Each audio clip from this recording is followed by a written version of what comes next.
Wengine tukukutana kwenye ibada za katikati hapa. Ninamshukuru Mungu tumekutana tena. Bwana amekuwa mwaminifu kwetu. Haleluya. Amen. Jumapili iliyopita tulijifunza ujumbe wa neno la Mungu uliokuwa unasema namna ya kuishi na Mungu pamoja na nguvu zake. Tulijifunza namna ya kuishi na Mungu pamoja na nguvu zake. Tulijifunza tukaangalia maandiko katika kitabu cha Isaya 57 ule mstari wa 15. Tukaona kwamba Mungu yeye anamwangalia mtu. Anasema yeye anakaa mahali pa juu patakatifu, mahali pa juu sana, patakatifu pa patakatifu ndipo anapokaa. Lakini yeye anakaa pamoja na mtu aliyenyenyekea, aliyepondeka moyo. Tukaona ili kumbe uishi na Mungu pamoja na nguvu zake, unatakiwa kuwa mpondefu wa moyo, unatakiwa kuwa mnyenyekevu mbele za Bwana, asikiaye mtu neno la Mungu yeyote yule na kutetemeka pindi neno hilo lisemapo, yeye huyo pia Mungu humtaka na kukaa ndani yake. Tuliyaona hayo. Kwa hiyo baada ya kulisoma lile neno, nimekuletea leo neno la Mungu leo, neno la Mungu linalosema hakuna aliye kama Mungu unayemtumikia. Haleluya. Amen. Hakuna aliye kama Mungu unayemtumikia. Hakuna aliye kama Mungu unayemtumikia. Utangulizi wa neno ama mwanzo wa neno huu ujumbe umejificha, lakini ujumbe ulio peupe ni kwamba Mungu ni Alfa na Omega. Hakuna Mungu mwingine kama Mungu unayemtumikia. Sifa zake Mungu yeye ni wa ajabu, ni Alfa na Omega. Hayo maneno tunakwenda kuyaona kwa msaada wa Roho Mtakatifu. Utayaona jinsi ambavyo hakuna aliye kama Mungu unayemtumikia, jinsi Mungu wako alivyo wa ajabu, jinsi Mungu wako anavyoshangaza, jinsi Mungu wako alivyo tofauti na miungu, jinsi Mungu wako alivyo tofauti na waganga wa kienyeji, jinsi Mungu wako alivyo tofauti na wale wanaosema wao wanaitumaini miungu ya kwao, kwamba kumbe wewe Mungu uliye naye si Mungu wa kawaida. Haleluya. Haleluya. Amen. Kitabu cha Isaya nilianza na hicho. Kuna vitabu vinne. Isaya iko milango miwili na Ufunuo iko milango miwili.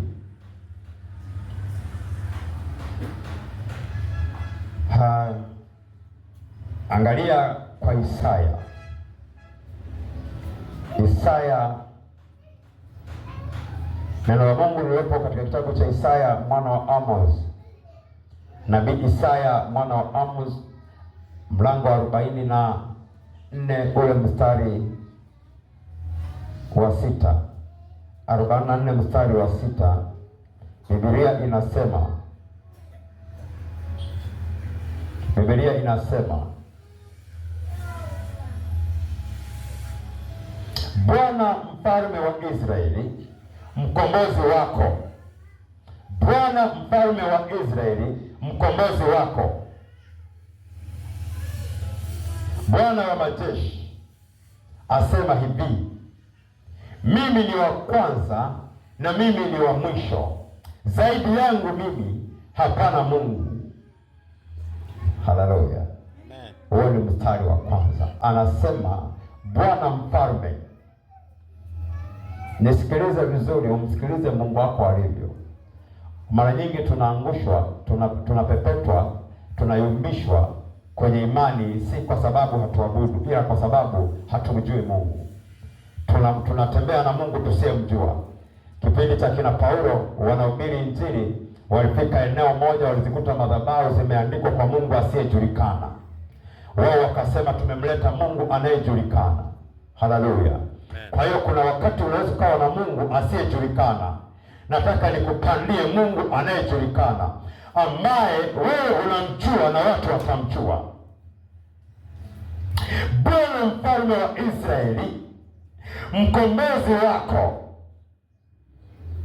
Mkombozi wako. Sema mkombozi wangu. Mkombozi wangu. Mkombozi wangu. Mkombozi wangu. Bwana wa majeshi asema hivi, mimi ni wa kwanza na mimi ni wa mwisho, zaidi yangu mimi hapana Mungu. Haleluya, amen. Basi hiyo umeinoti. Twende mlango mwingine wa 48 mstari wa 12. 48 mstari wa 12, Biblia inasema, nisikilizeni mimi Yakobo na Israeli, nilikuita mimi, ndiye mimi ni wa kwanza na mimi ni wa mwisho. Ni wa mwisho pia. Haleluya, amen. Asema nisikilizeni mimi Yakobo na Israeli, niliyekuita mimi, ndiye mimi ni wa kwanza na mimi ni wa mwisho. Ufunuo.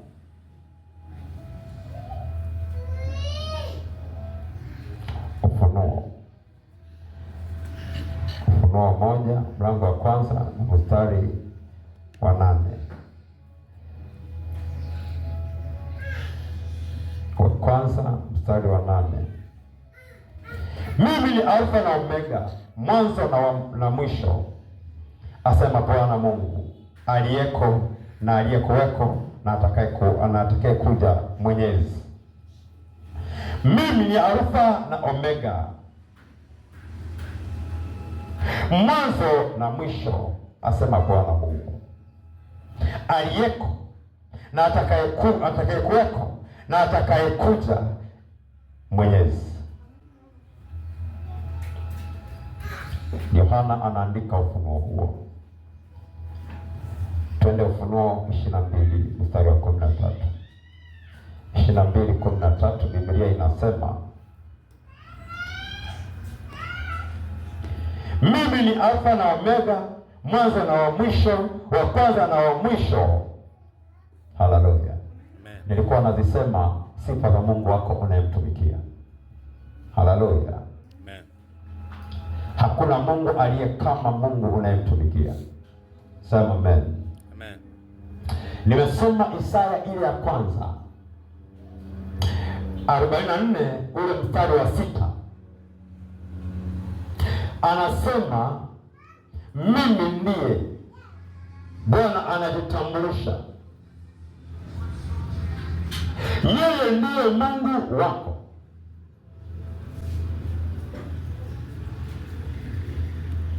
Hapana Mungu mwingine zaidi yake. Yeye ni wa kwanza na yeye ni wa mwisho. Yeye ndiye Mungu pekee. Hapana Mungu mwingine zaidi yake. Yeye ndiye unayemtumikia. Isaya 48 anasema mimi ndiye wa kwanza na wa mwisho. Mimi ndiye niliyekuita Yakobo, mimi ndiye niliyekuita Israeli. Mimi ni wa kwanza na wa mwisho. Mimi ni Alfa na Omega. Zaidi yake yeye hayupo mwingine. Haleluya. Amen. Lakini anajitambulisha kwenye Ufunuo. Yohana anamsema tena,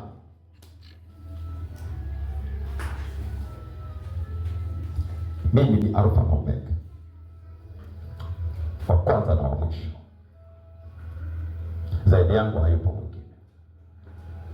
Tena anajitambulisha kwenye Ufunuo tena, hiyo ya Yohana 22 mstari wa 12. Anasema 13, anasema mimi ni Alfa na Omega, wa kwanza na wa mwisho. Haleluya. Nataka niseme na wewe habari hizi. Nataka nizungumze na wewe habari hizi, mwana wa Mungu. Wewe unamwabudu Mungu ambaye ni wa kwanza, wa katikati na wa mwisho. umesikia kwenye Ufunuo anasema aliyekuweko, aliyeko na atakayekuja. Haleluya! Yaani huyo Mungu amekuwepo, atakuwepo, atakuja. Waliosema Bwana amekwenda hayuko pamoja na Waebrania hawajasoma kitabu hiki kinachosema yeye Bwana ni wa kwanza, atakuwepo na atakuja. Hawajui kama Bwana yeye yupo kuanzia, lakini yupo safari inayoendelea, lakini huyo atakuja kuchukua kanisa. Haleluya. Amen. Jina la Bwana libarikiwe. Amen. Ukishalijua neno la Bwana linalosema yeye ndiye Mungu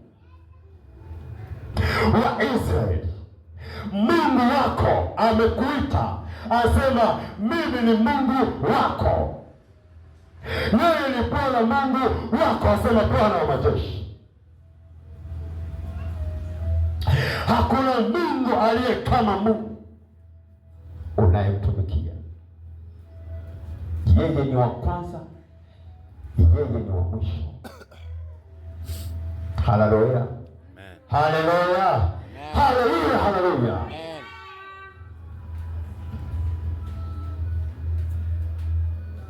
Hatuogopi chochote kwa sababu Mungu tunayemtumikia ni Mungu wa miungu. Yeye anaposema ni wa kwanza, yupo, atakuwepo, atakuja. Yeye ni Mungu, hapana mwingine amejitambulisha. Kama hapana mwingine, hakuna mwenye uwezo kama Mungu unayemtumikia. Ongeza kutulia mbele za Bwana, ongeza kurelax mbele za Bwana, acha kurukaruka kwa Bwana. Hakuna Mungu mwingine zaidi ya Mungu. Haleluya. Jina la Bwana libarikiwe. Amen. Nina miaka saizi, nina miaka 40 kasoro mmoja. Nina miaka 40 kasoro mmoja. Sijawahi kuona mwenye haki ameachwa. Haleluya. Nina miaka 40 kasoro mmoja. Mwili wangu haujaonja chale wala mizizi wala dawa ya aina yoyote ya mganga wa kienyeji. Na wachawi wapo, hata walipojaribu kunivuta hawakunivuta. So ninasema nina experience nzuri na Mungu, ninamjua Mungu viwango vikubwa, ninaelewa uwezo wa Mungu. Ninaposoma neno hili ninalokupa leo, ninamfahamu vya kutosha. Wala simsemi Mungu niliyemsikia kwa jirani, simsemi Mungu niliyesikia kwa shuhuda, simsemi Mungu wa kwenye vitabu. Namsema Mungu anayezuilika, Mungu niliyetembea naye miaka yote niliyokuwepo, miaka yote niliyokuwepo mpaka sasa yupo. Hapo ndipo nilipoelewa Mungu ni wa kwanza, Mungu yupo na Mungu ni wa mwisho. Hapo ndipo ninapojua ni Alfa, ni Mungu aliyeko, atakuja. Najua Mungu habadiliki. Ndiye Mungu ninayemsema kwako, ndiye Mungu ninayemtaja kwako. Ninasema usitishwe na maneno ya waganga, maneno ya wachawi. Nimekuambia siku ya Ijumaa, kama sio Jumanne, nikasema watu hawa wana vitisho sana. Yaani umeona maajabu mengi, mazingaombwe mengi. Mganga wa kienyeji anaenda kwenye nyumba ya mtu mchana kweupe, ni mbwembwe tu, angejificha hiyo siri, anakutisha tu.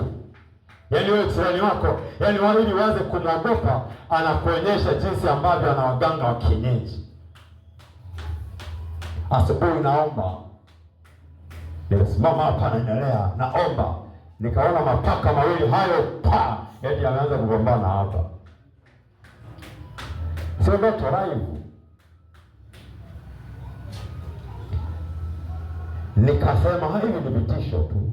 Sasa hili niwaonyeshe mimi naendelea na yangu. Kama mnaweza kufanya chochote basi fanya chochote. mnachoweza kufanya. Hamwezi kufanya chochote.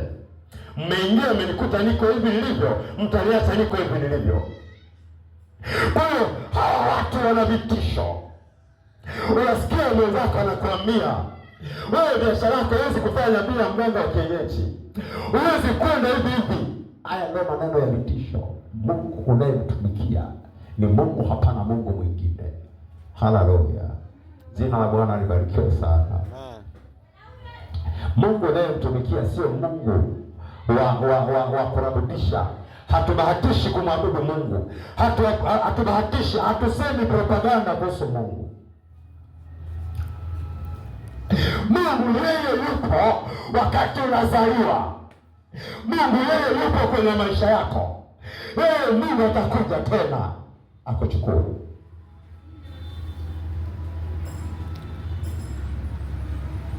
Ni nani anayejifananisha na Mungu?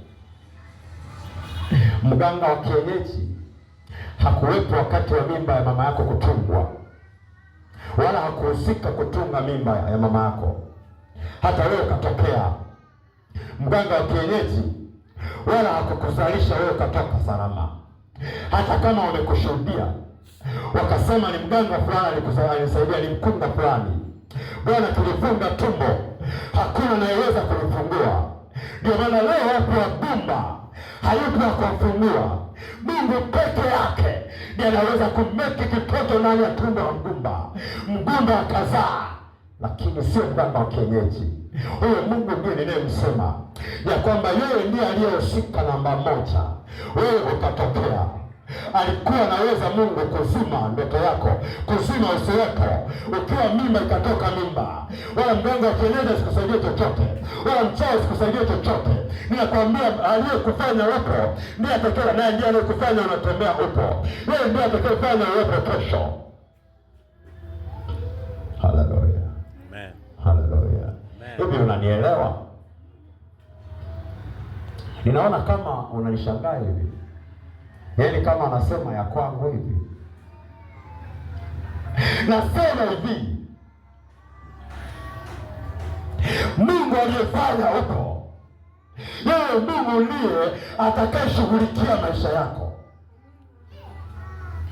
Kuna ujinga unaoendelea kwenye ulimwengu wa mwili, unaosikizishwa.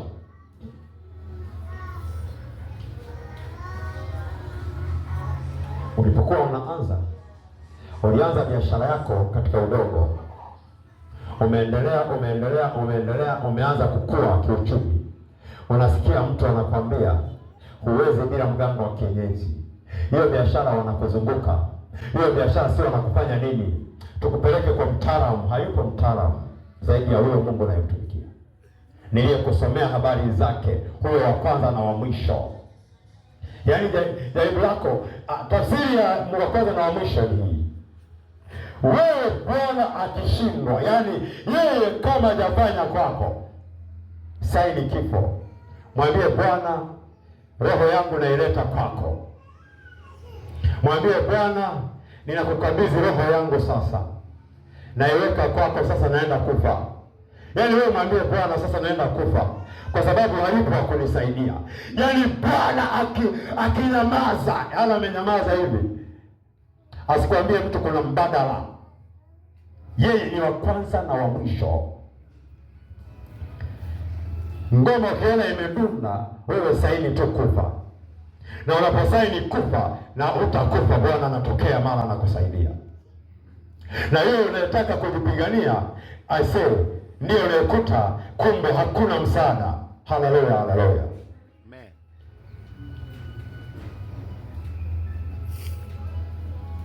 Atakaiona nafsi yake ataipoteza, atakayetaka kuiponya nafsi yake ataiangamiza, anaiangamiza nafsi yake ataiponya. Haleluya.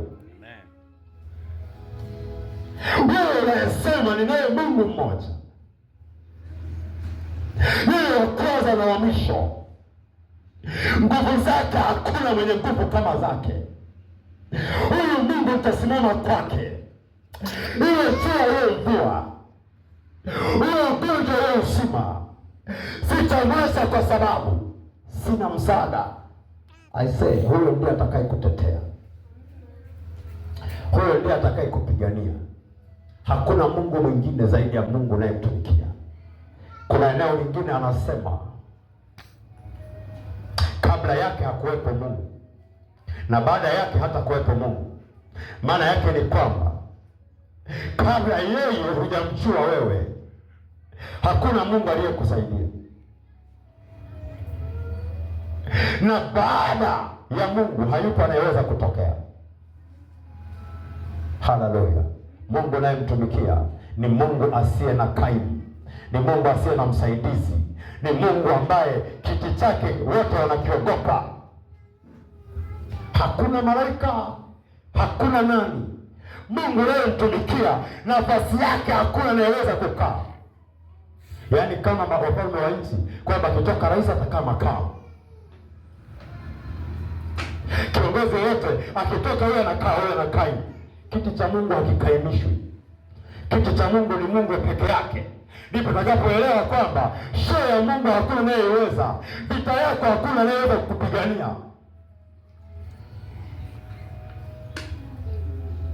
Wanasikia watu wanasema jisaidie nami nitakusaidia. Eti Mungu alisema nisaidie nami nitakusaidia. Hakuna anayeweza kujisaidia Mungu akamsaidia. Mungu hana msaidizi. Yaani wewe huwezi kusupport nguvu ya Mungu kukusaidia. Wewe nyamaza kimya. Anamwambia Musa, waambie Israeli watanyamaza kimya nami nitawapigania. Haleluya. Haleluya. Haleluya. Haleluya. Haleluya. Hakuna Mungu anayeweza kukusaidia. Hakuna kitu kinaweza kukusaidia. Hebu inuka uangaze kwa jina la Yesu. Waambie watu wengine ya kwamba yuko Mungu mmoja anayepaswa kuabudiwa. Yuko Mungu mmoja anayepaswa kutegemewa. Yuko Mungu mmoja anapaswa kukabidhiwa kazi. Yuko Mungu mmoja anapaswa kukabidhiwa ndoa. Yuko Mungu mmoja anapaswa kukabidhiwa watoto wetu. Hakuna Mungu zaidi ya Mungu unayemtumikia. Waambie wengine wanaokushuhudia, wanaokupiga injili ili waamini Mungu, waambie hamjajua tu.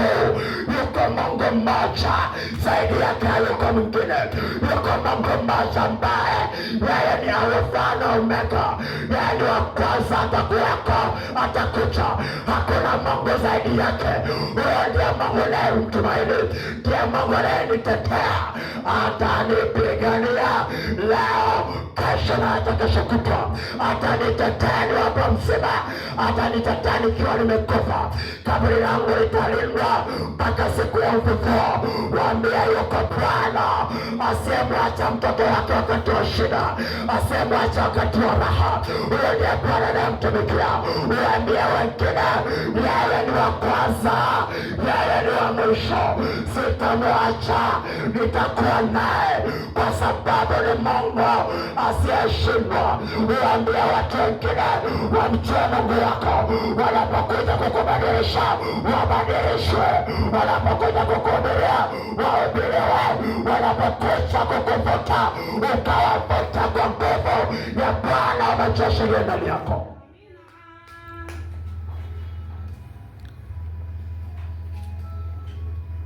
Haleluya.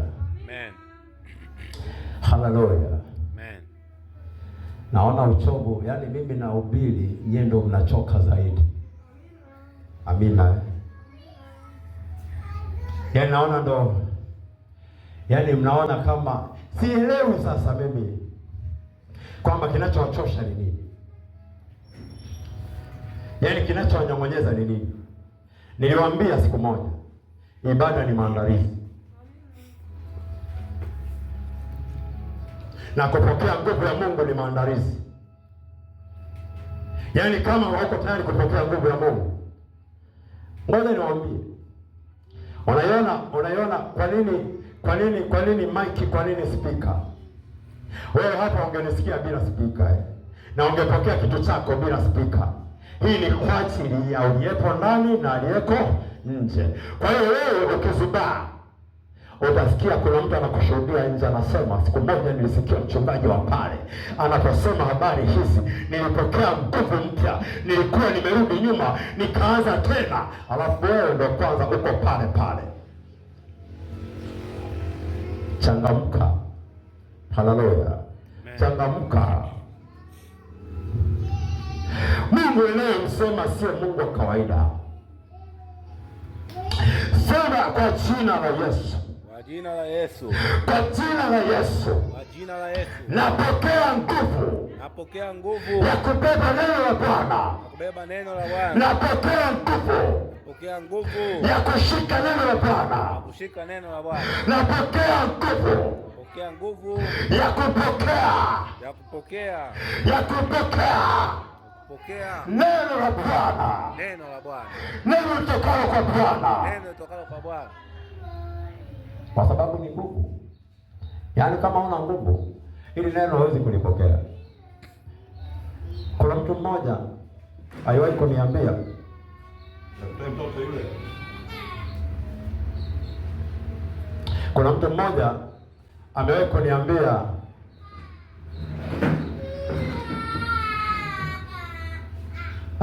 akasema ninaona ni kama wewe mchungaji, kama watu hawakutoshi. Yaani yeye mwenyewe yumo, akasema yaani baba, mimi nikikuona naona yaani ni kama yaani wewe hutakiwa kukaa na sisi. Mbona sisi ni wachache sana? Yaani nguvu yako haifanani na namba ya watu. Hasa kujua kama mimi na watu wengi. Yaani wewe unapoona wako wawili, ndio maana kuna wakati ningetumia nguvu ndogo tu kufundisha tu, napiga story kwa sababu ni watu wachache. Mimi naona watu wengi, naona kanisa kubwa mno. Haleluya. Amen. Naona watu wengi. Naona maelfu ya watu wanasikiliza. Naona watu wengi wanapokea. Naona watu wengi waliokuwa wameshuka wanainuka. Kwa nini alisema? Aliona ni kama uwezi apokee maneno yale, anaona ni kama ni sawa na unakula unakunywa maziwa, anasema ila pangekuwa ugali hapa. Yaani ndio ukaribisha maziwa, unakunywa maziwa mtindi, anasema hapa pangekuwa ugali hapa. Unakula nyama, yaani unakula nyama hapana ugali, anasema ila pangekuwa ugali hapa. Sasa hata neno ambao anasema ila hili neno tungekuwa wengi. Hakuna cha wengi, elewa. Mimi naona wengi na wewe ona wengi. Nafundisha maelfu ya watu wananisikiliza ujumbe huu ya kwamba Bwana ni Alfa na Omega, katika yeye hayupo Mungu mwingine, na wapokea kujua ya kwamba Mungu anayemtumikia hayuko mwingine kama huyo. Haleluya. Amen. Haleluya, haleluya. Amen, amen.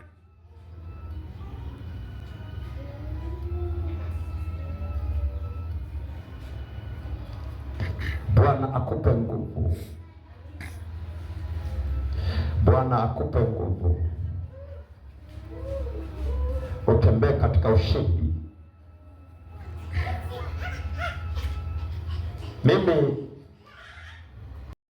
hata vae ushanga kichwa kizima, yana vae shingo hiyo kichwa chote kimeze na ushanga.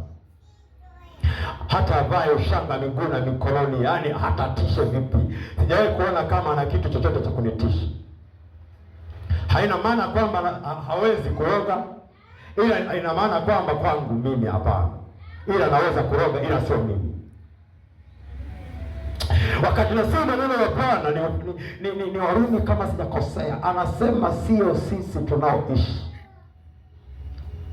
ila ni Kristo anayeishi ndani yetu. Haleluya. Amen. Kwa hiyo ushindi tunayopokea si kwa sababu ni sisi, ila anayeishi kwetu. Yeye alikufa akafufuka siku ya tatu. I say, unasema anayetaka kuniua anapaswa kumuua Yesu.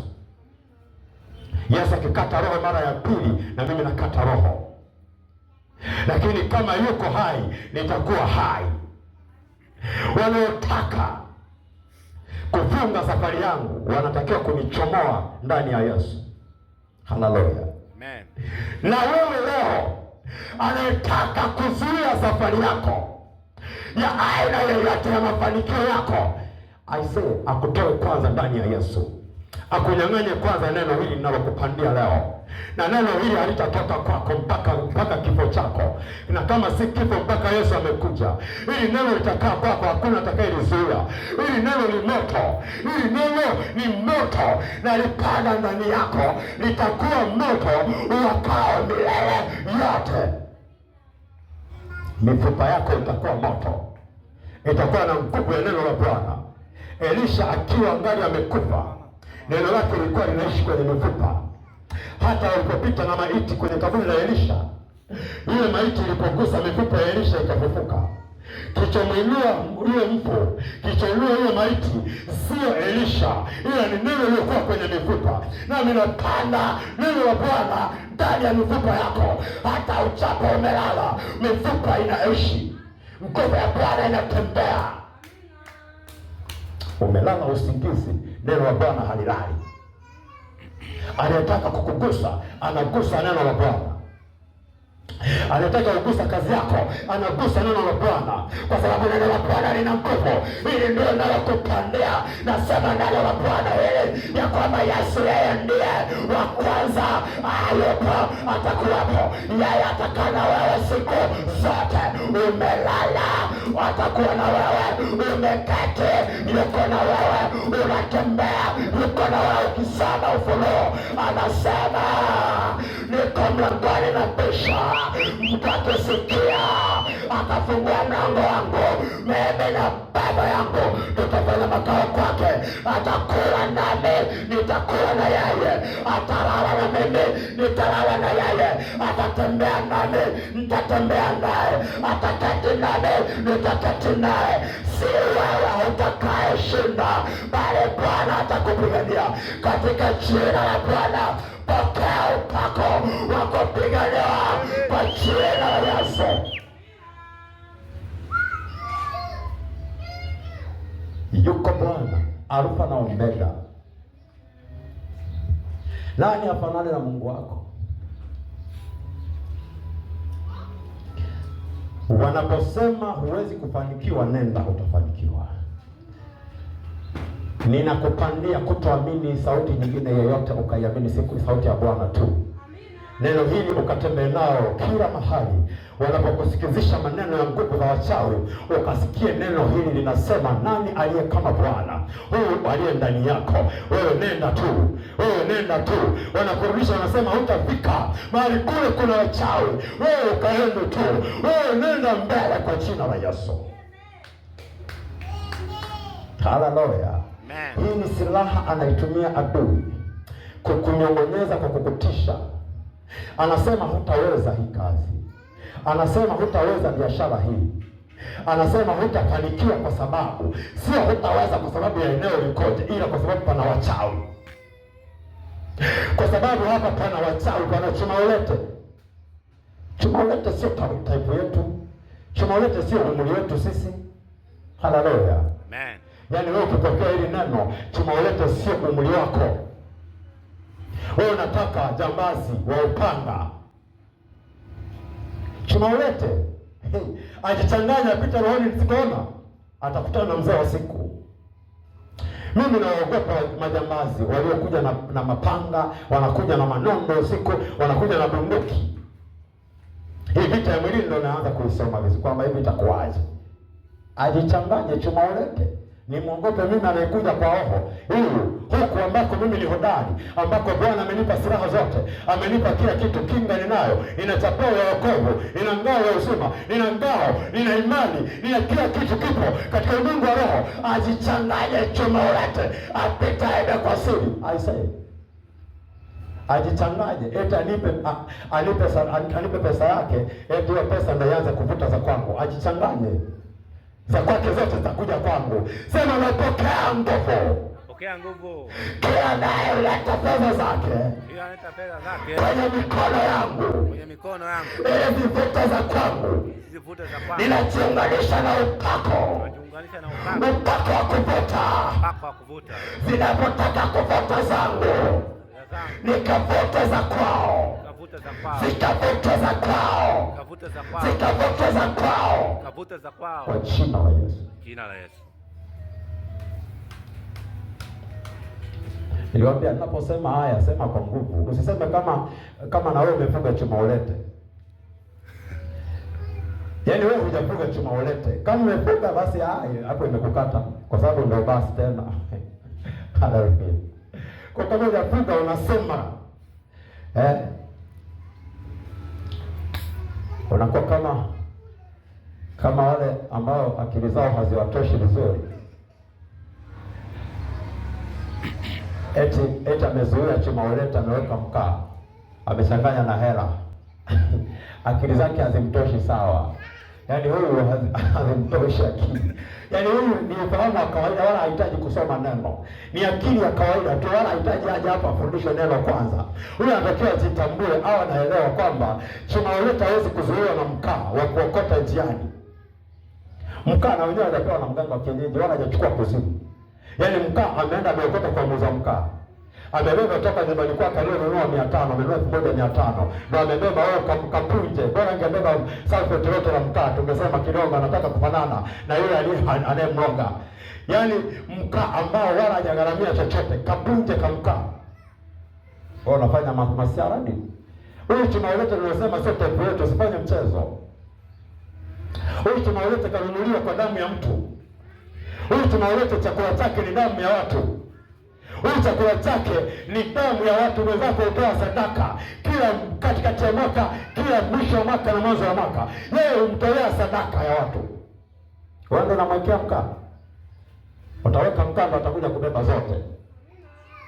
Kwa sababu unataka kumchanganya. Yaani unadharau wewe. Yaani unamdharau chuma yote, unasema ngoja nimwekee mkaa. Si unaweka vitu gani vya ajabu ajabu? Wewe. Unaenda kwa manabii, wanakupa maji. Wewe unafanya masiara nini? Wanakupa maji ya upako ya kwenda kumwagilizia kwenye biashara yako. Wanakuambia ya mafuta wewe unapaka unakwenda kwenye biashara, acha masiara. Sikia nikwambie.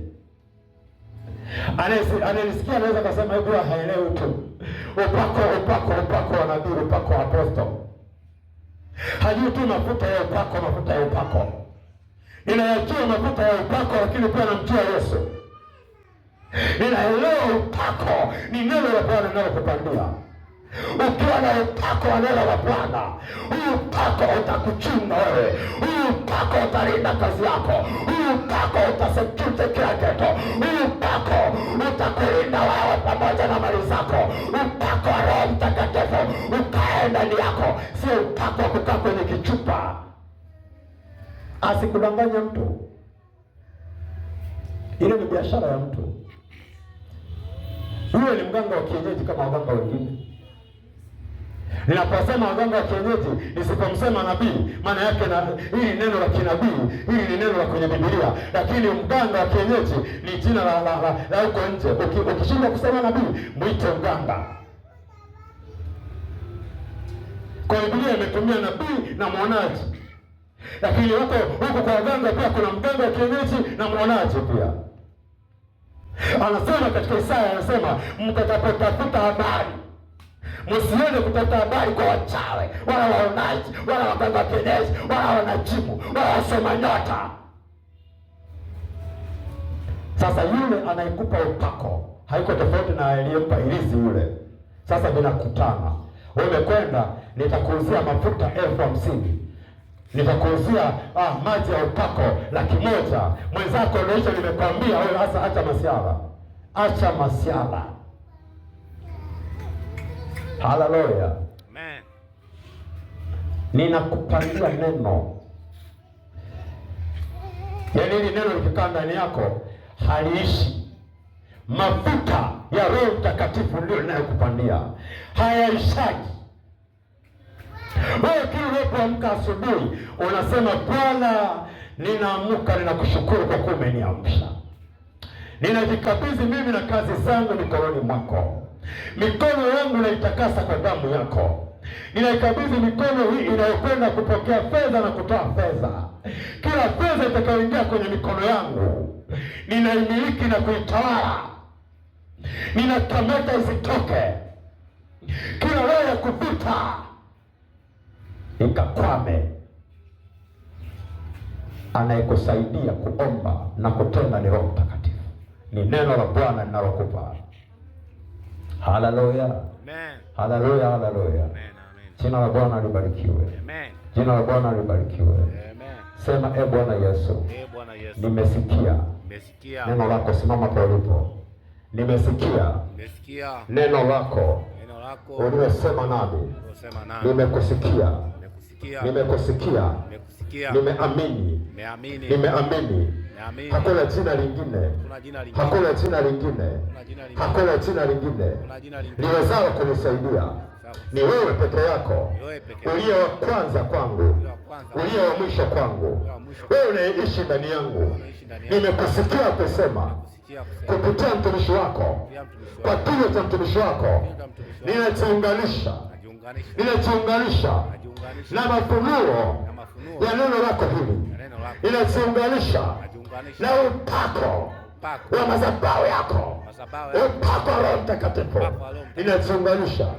Ninajiunganisha katika ulimwengu wa roho, waliofanya vita juu yangu wakanishinda, waliofanya vita kwenye kazi yangu wakanishinda. Kuanzia leo nimelipokea neno lako, nimeliamini neno lako. Hakuna mwingine tena anayeweza kupambana na neno lako. Neno lako lina nguvu, neno lako lina uwezo, neno lako lina mamlaka hata kunyamazisha nguvu zote za ile nguvu, katika jina la Yesu. Katika jina la Yesu nitatembea na neno lako, nitaishi na neno lako katika jina la Yesu. Bwana Yesu, mtoto wako nilikuja nikiwa siwezi, nilikuja hapa nikiwa nimefungwa, nilikuja hapa nikiwa mateka. Ninapotoka hapa napokea nguvu yako, napokea mamlaka yako, napokea uzima wangu, kwa sababu mahali hapa ni mto wa Yordani. Nimejichovya, natoka nimetakasika, natoka nimetakasika. Kila vifungo vilivyokuwa vimenifunga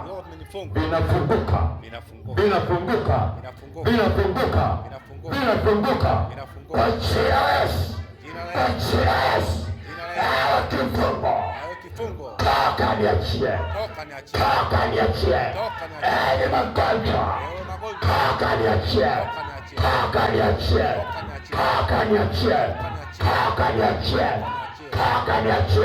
Magonjwa ya kulogwa, magonjwa ya kutupia, magonjwa ya kusemeleza, yako kwa majina yenu.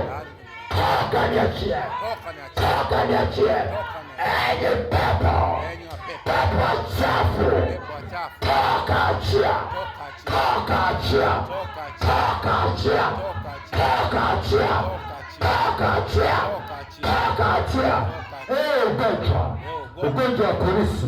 Ugonjwa wa kurisi, tangu sasa mimi sio fungu lako, mimi sio wa kwenu, mimi silisi magonjwa, mimi nalisi uzima kwa jina la Yesu. Mimi nimepokea uzima tangu siku hiyo alipokuja Bwana Yesu. Mimi nilipokea uzima wangu, maumivu yote yaliishia msalabani. Kuanzia sasa, maumivu utokaye kuzimu kwenye makaburi ya kwetu unayenifuatilia, pigwa kwa moto, pigwa kwa jiraso, toka, niachie. Yesu akukemee, Yesu akukemee. Ewe kifungo cha ukoo, madhabahu ya ukoo, maagano ya ukoo, kaa kaniachie, kaa kaniachie, kaa kaniachie, kaa kaniachie, kaa kaniachie, kaa kaniachie, kaa kayeyuka kwa jina la Yesu. Kuanzia sasa, kuanzia sasa, kuanzia sasa sitafuatiliwa na roho zozote za nilikozaliwa, sitafuatiliwa na maagano ya kwetu. Kuanzia sasa ninajizingira kwa damu ya Yesu, kwa ngome ya Bwana isiyoingilika. Kila pepo wanaonifuatilia kutoka nilikozaliwa, kutoka kwenye familia yangu, wanapokuja wakutane na moto wa neno la Bwana niliyolimeza, niliyolipokea madhabahuni kwa Bwana, wakutane nao moto wa neno lako Bwana, moto wa neno lako Bwana. Kila mamlaka, kila falme za giza, kila utawala, kila mamlaka za kuzimu na za moyo, kwa jina la Yesu ninamaze kimya juu yangu, ninamaze kimya juu ya watoto wangu, ninamaze kimya juu ya roho yangu, ninamaze kimya juu ya kazi zangu, ninamaze kimya mahali popote ninapotembea, katika jina la Yesu, katika jina la Yesu. Bwana Yesu, ninajikabidhi mikononi mwako siku zote, uwe pamoja nami. Bwana Yesu, damu yako inene mema juu yangu siku zote, siku zote. Maisha yangu nimekupa wewe, mali zangu nimekupa wewe, watoto wangu nimekupa wewe, kila kitu changu nimekupa wewe, kwa jina la Yesu, kwa jina la Yesu, kwa jina la Yesu, kwa jina la Yesu, kwa jina la Yesu, kwa jina la Yesu, kwa jina la Yesu. Wanazaliwa hai. Sema asante Bwana Yesu kwa kuwa umenisaidia. Asante Bwana Yesu kwa kuwa umenitendea. Asante Bwana Yesu kwa kuwa umeniokoa. Niko huru sasa kwa mkono wako. Asante Bwana Yesu kwa utukufu wa jina lako. Baba, katika jina la Yesu ninakushukuru kwa wema wako. Asante Bwana kwa fadhili zako. Umekuwa nasi watoto wako, hujatuacha wala kutupungukia. Umekuwa mwema kwetu Bwana, tangu tunaanza ibada hii umekuwa nasi, hujatuacha watoto wako hata mara moja. Umetuzingira kwa wingi wa moto wako. Pokea sifa kwa ajili ya watoto wako hawa ambao walikuja wana vifungo, walikuja ni mateka, na sasa wako huru tena, na sasa wanatoka hapa wanakushangilia kama yule kiwete aliyekuwa na katika mlango mzuri alipokushangilia baada ya kukutana na muujiza wake. Ndivyo watoto wako wanakwenda kulishangilia jina lako. Bwana wa majeshi, watoto wako hawatakutenda dhambi tena kwa sababu umekwisha kuwaponya. Ninaomba ulinzi juu yao, kawafiche na roho za visasi, roho za malipizi, wao pamoja na watoto wao, wao pamoja na kazi zao, wao pamoja na ndoa zao, wao pamoja na yote wayafanyayo, na ndugu zao wote na majirani zao wote, na wote ambao Bwana adui akigusa hapo amewagusa wao, na kazi yoyote ikiguswa wameguswa wao. Kawalinde watoto wako na yule mwovu kwa utukufu wa jina lako. Asante kwa kuwa wewe ni mwema, asante kwa kuwa wewe unatosha. Bwana, ninawaacha mikononi mwako. Uwachunge Jumatatu, uwachunge Jumanne, uwachunge Jumatano, uwachunge Alhamisi, uwachunge Ijumaa, uwachunge Jumamosi. Tukutane tena Jumapili kwa ushuhuda mkubwa na matendo makubwa uliowatendea. Katika jina la Yesu, katokeze maji mahali pa jangwa juu yao. Wanapohitaji kula chakula, kawape chakula. Wanapohitaji wateja kwenye biashara, kawape wateja. Wanapohitaji watu sahihi katika kazi zao, kufanikisha kazi zao, kawapelekee watu. Katika jina la Yesu wa Nazareti, natangaza neema juu yao, baraka zako zikafuatane nao wiki nzima, utukufu wako ukawe mkuu kwa watoto wako. Katika jina la Yesu wa Nazareti nimeomba na kushukuru, amen.